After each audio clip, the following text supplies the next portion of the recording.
क्या आप यकीन कर सकते हैं कि जो बांग्लादेश कभी भारत को चुनौती देता था, आज उसकी आर्थिक हालत इतनी खराब हो गई है कि उनके बैंकों पर ताले लगने की नौबत आ गई है? क्या यह वही बांग्लादेश है जो कभी चीन से फाइटर जेट्स खरीदने और भारतीय क्षेत्रों पर दावा करने की हिम्मत करता था? और सबसे खतरनाक बात, पाकिस्तान के साथ बढ़ती उसकी नज़दीकियां क्या भारत के लिए एक नया खतरा बन रही है? आइए इस पूरे मामले को गहराई से समझते हैं। नमस्कार दोस्तों, आपका स्वागत है हमारे चैनल पर। आज हम बात करेंगे बांग्लादेश की आर्थिक तबाही, राजनीतिक अस्थिरता और भारत के लिए इसके बढ़ते खतरों पर। क्या भारत को अब अपनी रणनीति बदलनी चाहिए और बांग्लादेश के खिलाफ कड़े कदम उठाने चाहिए, या फिर इस स्थिति का इस्तेमाल अपने फायदे के लिए करना चाहिए? इस वीडियो में हम इन सभी सवालों के जवाब ढूंढने की कोशिश करेंगे। बांग्लादेश में आज बड़े बैंक जैसे सिटी बैंक, डच बंगला बैंक और प्रीमियर बैंक बंद होने की कगार पर हैं। इनकी आर्थिक स्थिति इतनी खराब हो चुकी है कि मार्केट में इन पर कोई भरोसा नहीं करता। उनका ग्रोथ रेट 6.3% से घटकर अब 4.5% से भी नीचे गिर चुका है।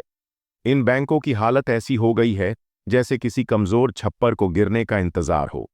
भारत की कंपनियों ने भी वहां के एक्सपोर्ट पर ब्रेक लगाना शुरू कर दिया है। ऑटोमोबाइल स्पेयर पार्ट्स की सप्लाई 1 महीने के लिए रोक दी गई है। यह स्थिति बांग्लादेश की अर्थव्यवस्था के लिए और अधिक संकट खड़ा कर सकती है। एक समय था जब बांग्लादेश को दक्षिण एशिया में एक उभरती हुई अर्थव्यवस्था के रूप में देखा जा रहा था। उनके टेक्सटाइल उद्योग ने उन्हें दुनिया भर में पहचान दिलाई।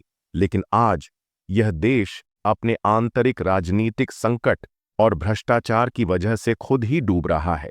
सवाल यह है कि इतने मजबूत माने जाने वाले बांग्लादेश की हालत अचानक इतनी खराब कैसे हो गई? 1971 में भारत ने बांग्लादेश को पाकिस्तान से आजाद कराने में अहम भूमिका निभाई थी।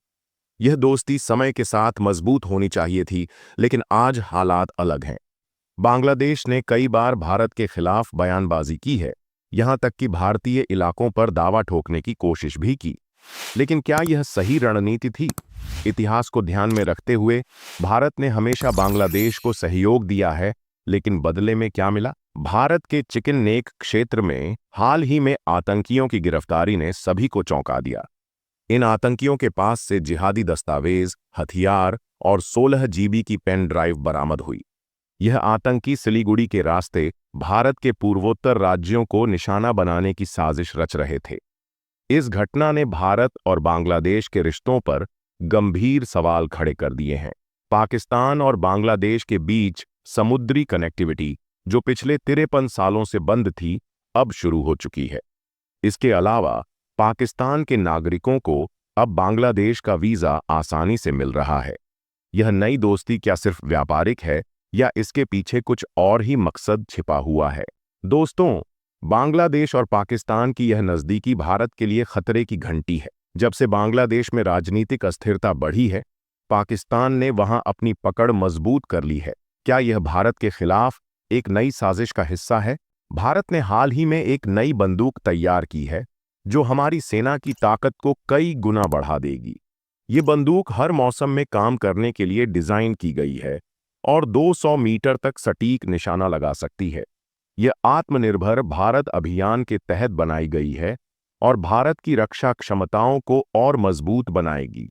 ये दिखाता है कि भारत अब अपनी सुरक्षा के लिए किसी पर निर्भर नहीं है। भारत ने बांग्लादेश को दिए जाने वाले कई सामानों की सप्लाई रोक दी है। यह कदम न केवल भारत के आर्थिक हितों की रक्षा के लिए है, बल्कि बांग्लादेश पर दबाव बनाने के लिए भी। लेकिन क्या यह रणनीति बांग्लादेश को अपनी गलतियों का एहसास दिला पाएगी?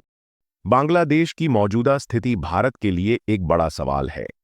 क्या भारत को बांग्लादेश के साथ अपनी सीमाओं पर और कड़ा नियंत्रण करना चाहिए? क्या भारत को बांग्लादेश की आर्थिक मदद बंद कर देनी चाहिए? यह सभी सवाल भारत की रणनीति में बदलाव की ओर इशारा करते हैं।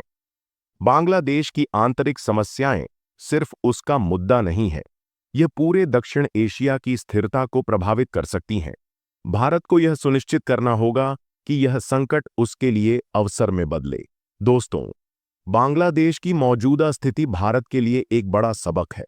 हमें अपनी सीमाओं को सुरक्षित रखना होगा और यह भी देखना होगा कि हमारा पड़ोसी देश हमारे लिए खतरा न बने। आपकी क्या राय है? क्या भारत को अब बांग्लादेश के खिलाफ सख्त कदम उठाने चाहिए? अपनी राय हमें कमेंट सेक्शन में ज़रूर बताएं। साथ ही इस वीडियो को लाइक करें, चैनल को सब्सक्राइब करें और इसे अपने दोस्तों के साथ शेयर करें। जय हिंद, जय भारत।